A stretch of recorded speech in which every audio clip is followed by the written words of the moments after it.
es importante también en este tiempo de la Cuaresma, pensarnos en esto en clave de lo que es la limpieza del corazón.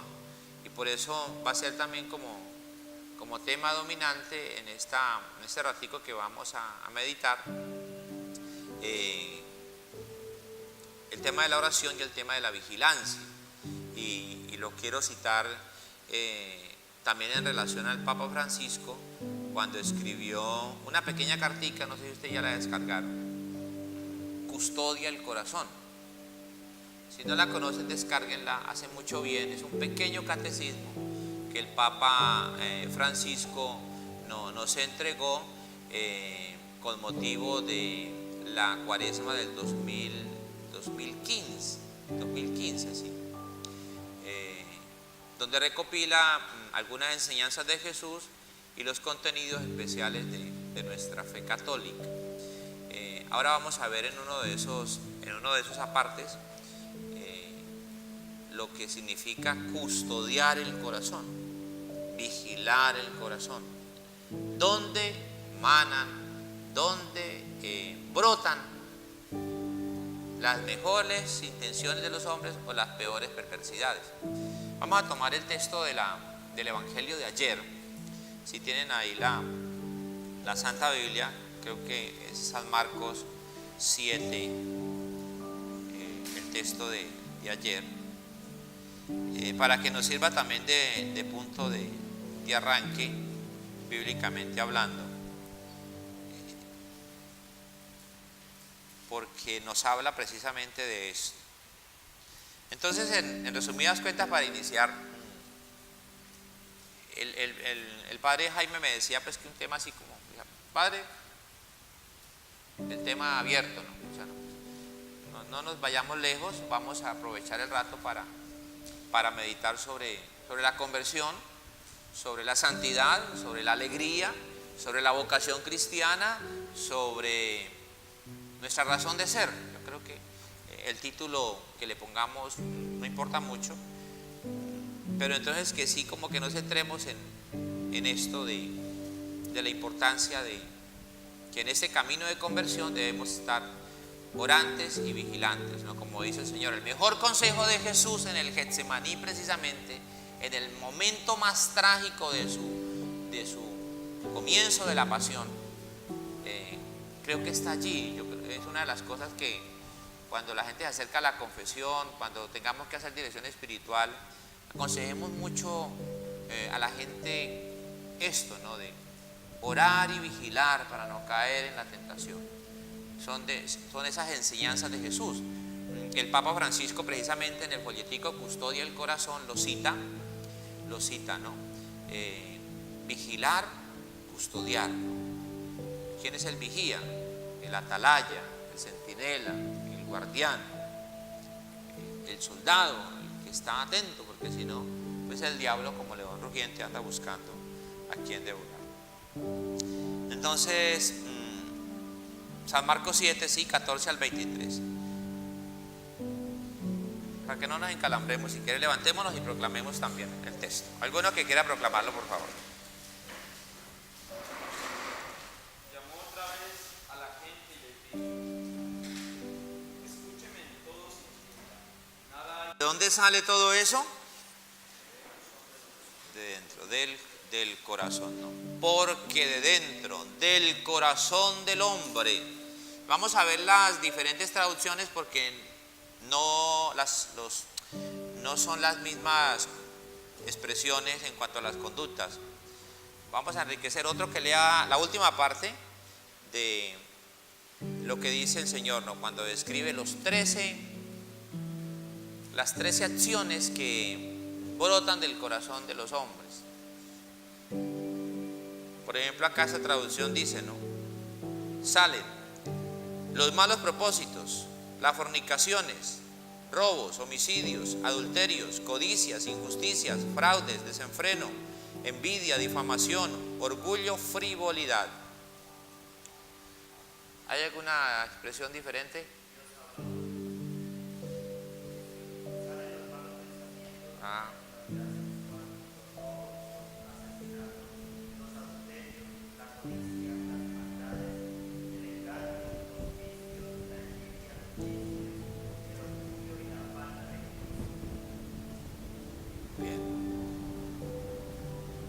¿Hay alguna otra nueva? Otra expresión.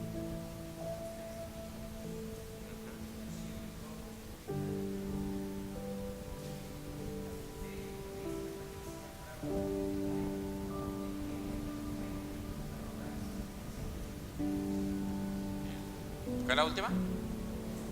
Desatino, frivolidad. Bueno, en fin. Bueno, entonces ahí tenemos como la referencia del Evangelio, como el corazón como fuente de, ¿no? Como fuente de todas nuestras emociones, de nuestros buenos o malos deseos, buenos o malos propósitos. Custodia el corazón, dice el Papa Francisco. En el folletico que les estoy diciendo, retomando por allá una homilía del Papa de octubre del 2014, dice, se pregunta el Papa, ¿custodiamos bien nuestro corazón? Es necesario custodiar nuestro corazón donde habita el Espíritu Santo para que no entren los demás espíritus. Esto parece una catequesis apenas para primera comunión, pero creo que ni siquiera en comunión lo enseñamos. Esto de que el corazón, o sea, de que cuando nosotros somos bautizados somos habitados por el Espíritu Santo, somos templo del Espíritu Santo. Esto hace parte de la rica antropología cristiana y tenemos que puntualizarlo muy bien, por ejemplo, cuando hagamos evangelización con niños, que desde pequeñitos se vaya entendiendo esto de que el hombre está realmente, sí, habitado por el Espíritu Santo, el huésped del alma, como lo describe esa antiquísima oración del Beni Creator, ¿no?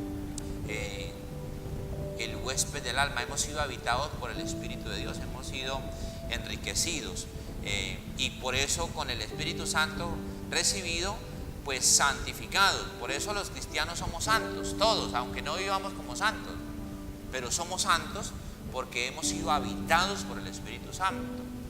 Dirían los orientales, iluminados, que el Espíritu Santo pues es luz, ¿no? Entonces diríamos iluminados, dirían también los griegos, divinizados, santificados, iluminados, divinizados, para decir habitados por el Espíritu de Dios. Eso no se nos puede olvidar. Es necesario entonces también por eso custodiar para que no entren los malos espíritus, los demás espíritus, dice el Papa Francisco. ¿Cuántas veces entran los malos pensamientos, las malas intenciones, los celos, las envidias, tantas cosas que entran? Pero ¿quién ha abierto aquella puerta? ¿Por dónde han entrado? Si yo no me doy cuenta de cuánto entra en mi corazón se convierte en una plaza donde todos van y vienen. A veces con mucha ligereza vamos dejando entrar no solo personas, sino también conductas, apegos, no solo a personas, porque también nos podemos apegar a un perro, a un gato, al dinero, a las modas, a la virtualidad, al posmodernismo, porque de alguna cosa eso sí tiene que estar lleno en el corazón.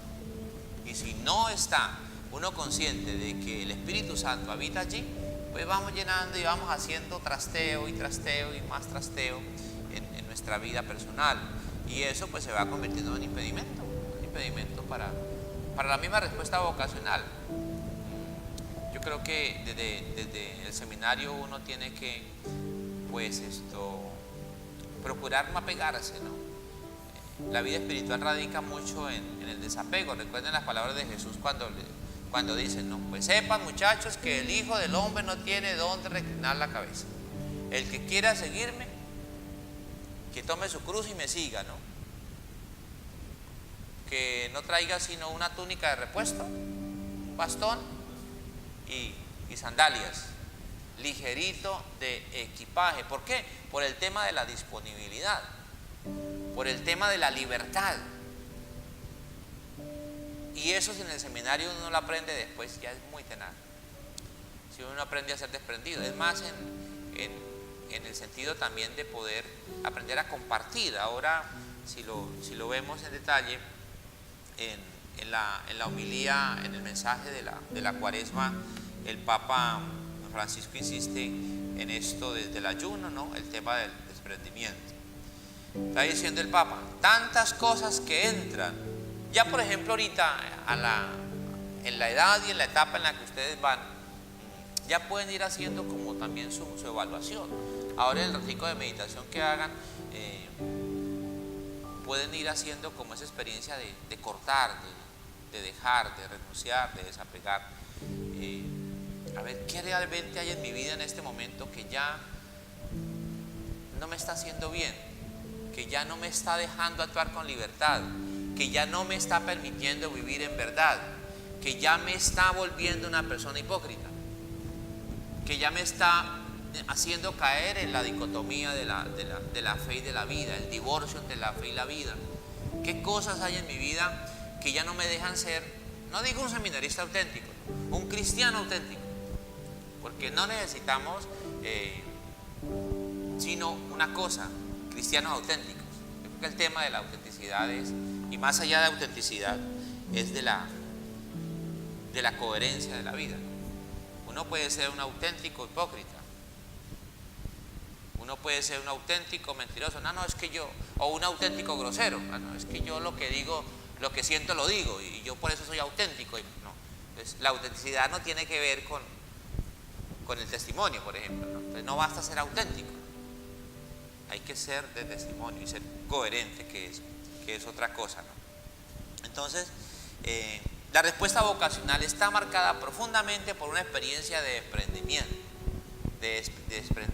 de desapego. Toda la vida espiritual, miren, el camino uno lo va viendo, nos lo insistieron mucho ahorita en el retiro sacerdotal, como la experiencia vocacional, la experiencia cristiana, y siempre voy a estar hablando en clave de vocación cristiana, aunque por supuesto que se tengan que caracterizar los modos de vida, por ejemplo la vida vocacional, radica en una experiencia de desprendimiento, de dejar ir, ¿no? De soltar, de desapegarse. Ahora más que nunca creo que a la iglesia nos están pidiendo esto, y si algo escandaliza hoy día es ver a un sacerdote. Debiera ser escándalo para todo el mundo. Lo que pasa es que la gente le perdona más fácilmente a una persona particular que al sacerdote, porque el sacerdote siempre va a estar allí respondiendo a una vocación común, a una vocación comunitaria, porque se debe a la comunidad, ¿no? Pero mire que, por ejemplo, hablando con el mismo tema del Papa Benedicto XVI, un hombre libre, un hombre desapegado. La gran lección que le dio el Papa Benedicto XVI al mundo era el no apegarse al poder. Si alguna lección sacaban los medios de comunicación, era el gran ejemplo para esos grandes líderes mundiales que se apegan a los gobiernos, se apegan a las tiranías, se apegan al poder y sencillamente se creen imprescindibles. No, el bautizado, el cristiano no es una persona imprescindible, en el sentido de que entonces si no está, pues como que nada funciona, ¿no? Desde que esté el Espíritu de Dios es como las cosas funcionan. Entonces dice el Papa, pero ¿quién ha abierto aquella puerta? ¿Por dónde han entrado? Si yo no me doy cuenta de cuánto entra en mi corazón se convierte en una plaza donde todos van y vienen. Un corazón sin intimidad, un corazón donde el Señor no puede hablar y ni siquiera ser escuchado. Vea, otro elemento importante, el tema de la intimidad con el Señor. Está diciendo, ¿no? Un corazón que sea capaz de intimar para escuchar al Señor, para escuchar al Señor. Porque además el mismo Señor lo dice, ¿no? El Evangelio dice, los llamó para que estuvieran con Él, para que estuvieran con Él. Por eso aquí en la pequeña guía hay dos elementos iniciales en cuanto al seguimiento, ¿no? Decisión y libertad. El vocacionable, el seminarista, el cristiano, en la respuesta que le va dando a Jesús, lo debe hacer decididamente y libremente. Decididamente y libremente. Eso nomás en cuanto a nuestro carácter se nos reclama, ¿no? Que seamos personas decididas, que no seamos vacilantes, que ojalá superemos esos temores que a veces nos hacen como personas desconfiadas, que a veces uno haya, decirle o no decirle, pero ¿Será que le digo o no le digo? Es que de pronto nos queda mal, es que de pronto no funciona, es que de pronto deja botada la responsabilidad. Que uno también como iniciado pues en el proceso vocacional vaya viendo y vaya dejando ver esa capacidad de dar lo mejor con libertad, pero siempre la luz de la palabra, ¿no? Entonces, obediencia de la palabra. ¿Dónde nace esa obediencia de la palabra? Esa obediencia de la fe, de la que también nos habla la carta a los hebreos, ¿no? Porque la fe viene por la escucha y la obediencia de la palabra, pero en una experiencia de intimidad con la palabra, un corazón que es capaz de intimar con el Señor. Entonces viene aquí el elemento de la oración, un corazón que es capaz de intimar con el Señor. ¿Para qué es la oración? Para aprender a intimar con el Señor en un tiempo de calidad, en un tiempo de calidad. Ahí lo está recordando el Papa Francisco también en el mensaje de Cuaresma, ¿no? La importancia de la oración como un tiempo de intimidad. Si algo disfrutan los amantes es su intimidad, ¿no? Como dice Santa Teresa, ¿qué es la oración? Un diálogo de amor con quien sabemos que nos ama.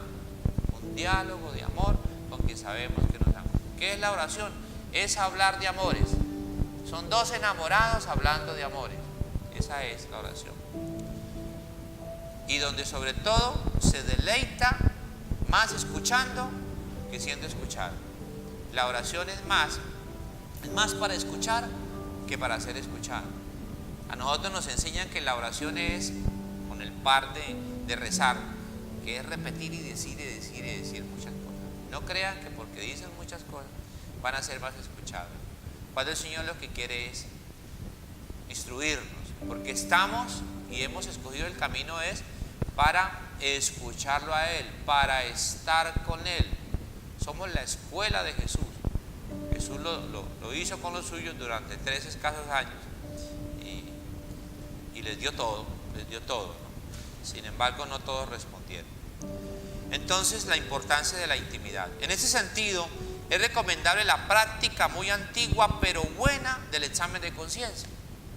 Estamos hablando en clave de conversión, en camino de conversión. Recuerda el Papa una práctica muy elemental. Esto que se nos recomienda también en la liturgia de la iglesia con la oración de las completas, pero eso también que hemos aprendido en la Santa Misa, aún cuando vamos antes de la misma proclamación de la palabra, ¿no? Examinar la conciencia, dice el Papa, ¿no? Antes de acostarnos y hacer un buen examen de conciencia para ir pues descubriendo lo que está mal, a ver cuáles de esas 13 cositas que nos dice San Marcos pues hemos cometido en el día. Cuáles de esos malos propósitos, intenciones y todas las demás tonterías que podemos cometer en un día. Siempre estarnos como renovando. ¿Quién de nosotros a la noche antes de terminar el día, cuando se queda solo y en silencio, no se pregunta, ¿qué sucedió hoy en mi corazón? Entonces viene la custodia del corazón. ¿Qué sucedió?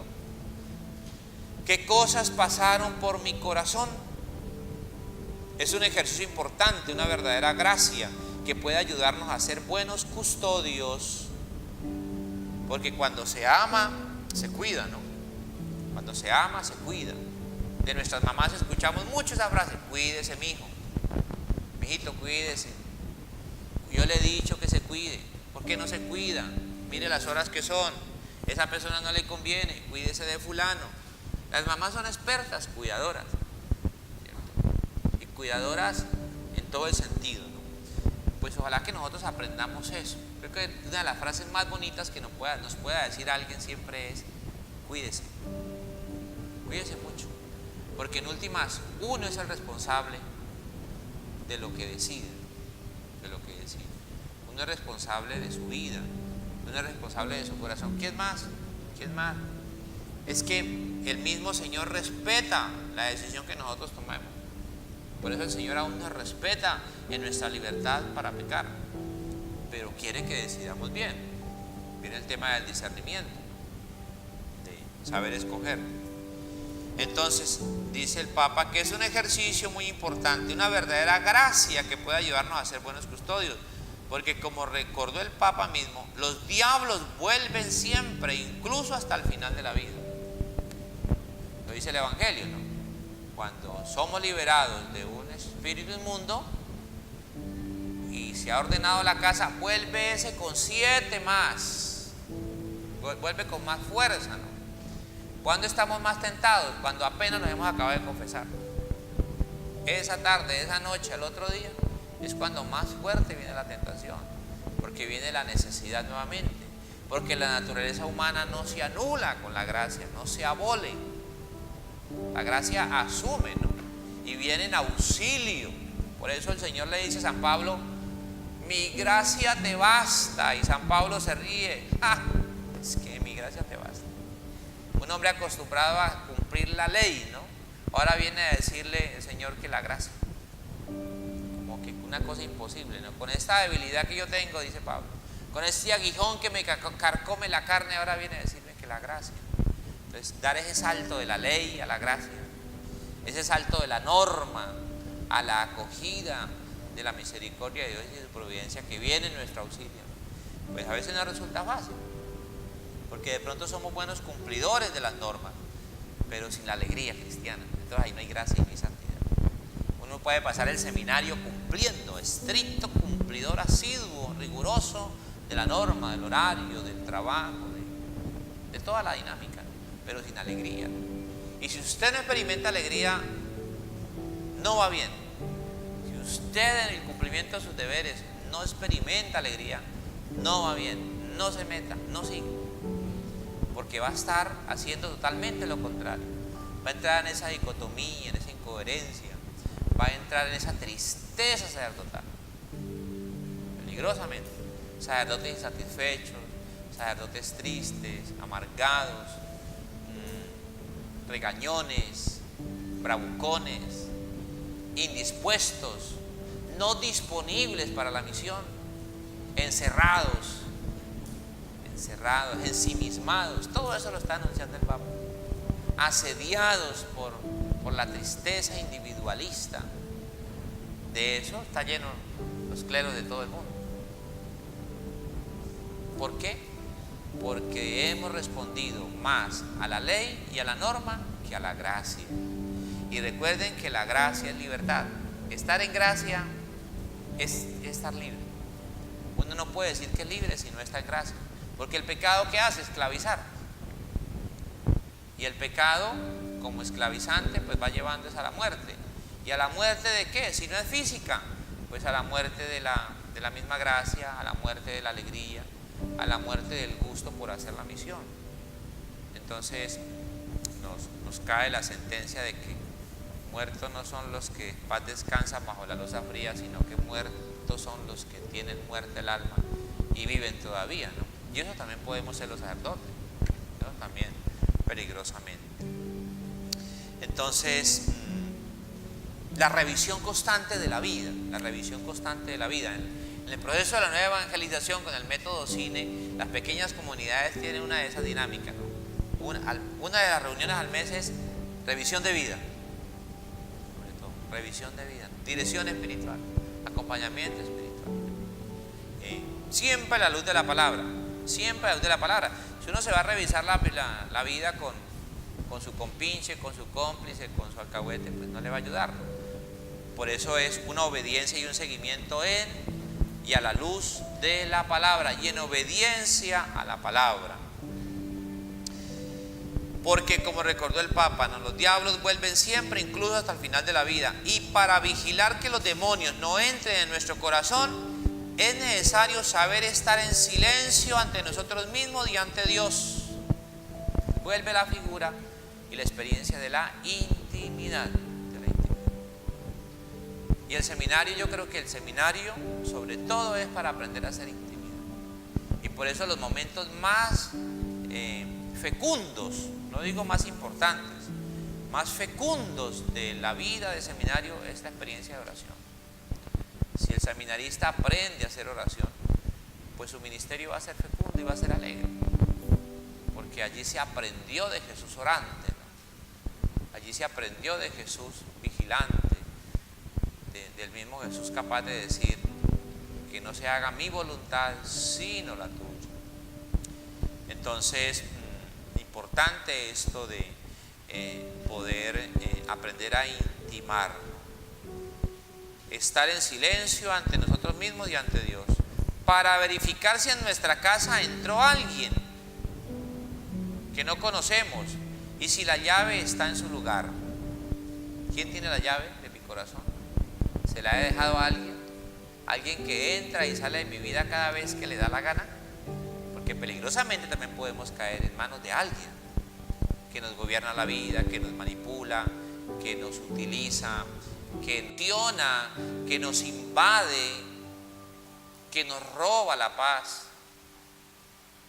Y ese alguien puede ser una persona, puede ser un animal, puede ser una cosa, puede ser un bien, puede ser un mal propósito, como dice el mismo San Marcos, ¿no? Entonces, ¿quién tiene la llave? ¿Quién tiene la llave? ¿Qué le dijo el Papa Francisco a los jóvenes ahorita en Chile, en Perú? Cuando les dio la contraseña. ¿Cuál fue la contraseña que les dio a los jóvenes? Cuando le habló a los jóvenes, bájese ese discurso del Papa a los jóvenes. Cuando les dijo, muchachos, ¿quién tiene la contraseña? Y entonces tomó la figura del celular, ¿no? Les dijo, saquen todo su celular, ¿no? Se van a aprender la contraseña para aprender a estar en comunión con Jesús y para hacer la voluntad de Jesús. En otras palabras les dijo eso. ¿Por qué la contraseña? Porque es lo que uno no olvida. Si uno olvida la contraseña, perdió el acceso a la fuente. ¿Ves? Y tomaba la experiencia por allá del santo, el padre, se me olvidó, ahorita recordamos. Y decía, ¿qué haría Jesús en mi lugar? Esa es la contraseña. Todo pegadito. ¿Qué haría Jesús en mi lugar? ¿Qué haría Jesús en mi lugar? Esa es la contraseña. ¿Qué haría Jesús en mi lugar? Otra manera de decir, ¿no? ¿Qué haría Jesús en esta situación? ¿Qué haría Jesús frente a este dolor? ¿Qué haría Jesús frente a esta alegría? ¿Qué haría Jesús mientras yo juego? ¿Cómo haría Jesús? ¿Qué haría Jesús en mi lugar? ¿Qué haría Jesús en mi lugar? En el colegio, en la universidad, en la calle, en la discoteca, decía el Papa. Esa es la contraseña. Estarse repitiendo constantemente esa expresión. ¿Qué haría Jesús en mi lugar? Estaba hablando del padre Hurtado, un santo chileno muy promovido, el padre Hurtado. Hablando de su vida, de su testimonio como joven también. San Alberto Hurtado. ¿Sí? Entonces, estaba haciendo referencia a él también. No olvidemos la contraseña, porque el que tiene la contraseña es el que tiene el poder, ¿no? Es el que tiene la llave, la contraseña. Y viene aquí el caso cuando el Papa pregunta, ¿no? ¿Quién tiene la llave de tu corazón? ¿Quién tiene acceso a mi corazón? ¿Quién habita en mi corazón? ¿Quién puede entrar y salir de mi corazón? Entonces, creo que también es una advertencia a los malos espíritus que nos van llegando y se van queriendo quedar, ¿no? ¿Cuántas cosas, cuántas personas van llegando a nuestro corazón y se van queriendo quedar? Unas con malas intenciones, otras con muy buenas intenciones. Porque no podemos ser tampoco peyorativos, ni negativos, ni andar satanizando las relaciones. Hoy día hemos caído en un peligro muy terrible, me parece que es terribilísimo, más aún cuando se nos aplica a nosotros como personas de mucha desconfianza. El diablo ha hecho un trabajo muy interesante porque ha logrado que la gente desconfíe del sacerdote, que la gente desconfíe del misionero y que se presente como un ser peligroso. Como nos han hecho ver a los adultos indistintamente de la posición o rango que tengan, ¿no? Frente a un niño, un adulto es un arma muy peligrosa. A los niños hoy día se les ha infundido que el adulto, es más, que la persona humana es muy peligrosa. Y por eso tenga cuidado, mijo, cuidado con. Entonces viene aquí el sentido también negativo de la expresión cuidado, ¿no? Tenga cuidado, cuidado. Entonces toda persona es una amenaza. Y eso es diabólico. Cuando si algo precioso hay en la vida es el ser humano. y la belleza del ser humano, porque se nos ha olvidado y se ha desdibujado la belleza original del ser humano.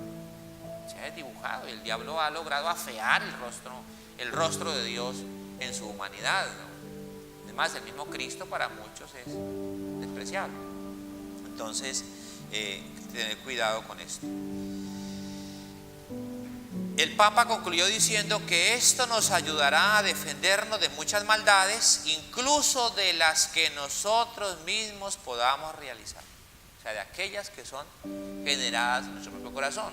Porque lo malo no es lo que entra, sino lo que sale, ¿no? Que muchas veces somos nosotros los culpables de los errores, de las faltas, de los pecados que podamos nosotros tener. Para empatar con esta reflexión del Papa, ya dando el salto a este año, habla el Papa en el mensaje de la Cuaresma para este año. Tiene una parte donde está hablando de un corazón frío. ¿De dónde saca el Papa esto? Iniciando la orientación para Cuaresma, toma el Papa la cita de San Mateo 24:12, dice: al crecer la maldad, se enfriará el amor en la mayoría. San Mateo 24:12. Al crecer la maldad, se enfriará el amor en la mayoría. Y entonces habla de un corazón frío, ¿no? Popularmente, cuando decimos de que alguien tiene el corazón frío, seguramente aquí también nos sirve la definición de San Marcos ahora que decíamos de que la frivolidad es una cosa que también sale del corazón, ¿no? Ayer en una vereda, con la gente sencilla, salían expresiones bonitas, mujeres campesinas por allá en la vereda Buenavista, decía que quiere una persona frívola, preguntamos, decía: padre, una persona que hace el mal y no se conmueve, una persona que se goza en el sufrimiento del otro, una persona que se burla de su víctima, ¿no? La frivolidad. No solamente puede ir a ser también la indiferencia, ¿no? Que también es frivolidad. Dañino, ¿no? Un corazón frío, dice el Papa, un corazón frío. Y toma una figura de Dante Alighieri en una descripción que hace del infierno en la Divina Comedia, ¿no? Se imagina al diablo sentado en un trono de hielo. Oigan, el diablo sentado en un trono de hielo. Su morada es el hielo del amor extinguido. Su morada es el hielo del amor extinguido. ¿Qué es el infierno? Pues la ausencia del amor de Dios, ¿no? Un amor extinguido. Donde no existe el amor, ahí es el infierno. Es la ausencia del amor, es el infierno. Por eso, más que un lugar, lo dijo Juan Pablo II, es un estado. Es un estado eterno.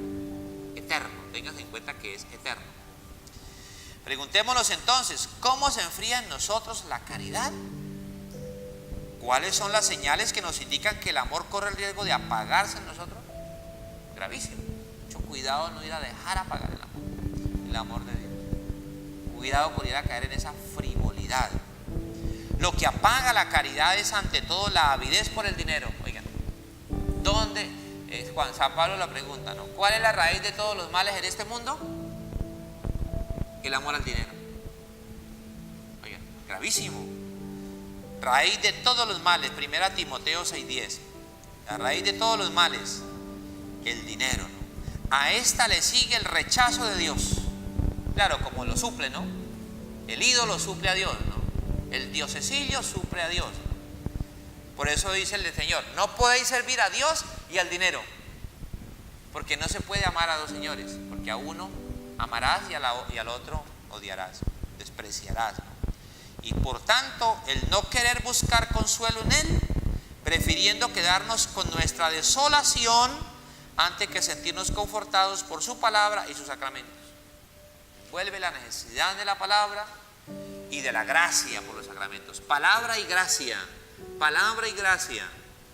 Y gracia entendida como vida sacramental, o sea, como palabra hecha carne, sobre todo en la Eucaristía, por supuesto los demás sacramentos.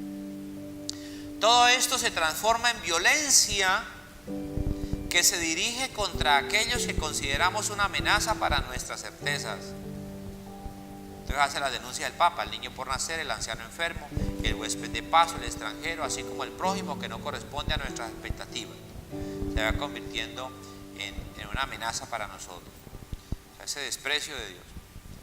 Toda la creación, entonces hace una denuncia sobre la insensatez respecto a la contaminación de toda la creación.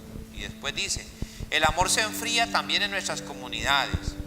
En la exhortación Evangelii Gaudium traté de describir las señales más evidentes de esta falta de amor, o sea, de esa frialdad del corazón: la asedia egoísta, el pensamiento estéril, la tentación de aislarse y de entablar continuas guerras fratricidas, la mentalidad mundana que induce a ocuparse solo de lo aparente, disminuyendo de este modo el entusiasmo misionero. Denuncia el Papa allí y está citando precisamente Evangelii Gaudium en los números del 76 al 109, en la nota 4. Sería bien interesante que también, con eso bastaría para hacer un gran retiro.